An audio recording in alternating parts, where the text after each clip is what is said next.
নমস্কার, আপনারা দেখছি সংবাদ পরিবর্তন। দীঘায় জগন্নাথ মন্দির উদ্বোধন এবং হোমযজ্ঞে তিনি উপস্থিত ছিলেন মাননীয় মুখ্যমন্ত্রীর সমস্ত প্রথম সারির নেতারা। উপস্থিত ছিলেন জয়েন্ট বাহিনীর সভাপতি অর্থাৎ উত্তর কলকাতার জয়েন্ট বাহিনীর সভাপতি কৃষ্ণপ্রতাপ সিং। যেভাবে সমস্ত প্রথম সারির নেতারা এই হোমযজ্ঞের দিন উপস্থিত ছিলেন তা নজর কাড়া ঘটনা। উপস্থিত ছিলেন বাবু বক্সি থেকে আরম্ভ করে কুণাল ঘোষ, শোভন চট্টোপাধ্যায়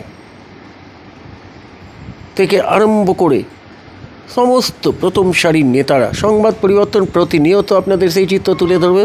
সরাসরি দীঘাতে যে জগন্নাথ মন্দিরের উদ্বোধন এবং হোম ও যজ্ঞের আয়োজন করা হয়েছিল, সেই অনুষ্ঠানে যারা যারা উপস্থিত ছিলেন সরাসরি আপনাদেরকে দেখাতে থাকছি। চাই নজর রাখুন সেই দিকে। ব্যুরো রিপোর্ট, সংবাদ পরিবর্তন।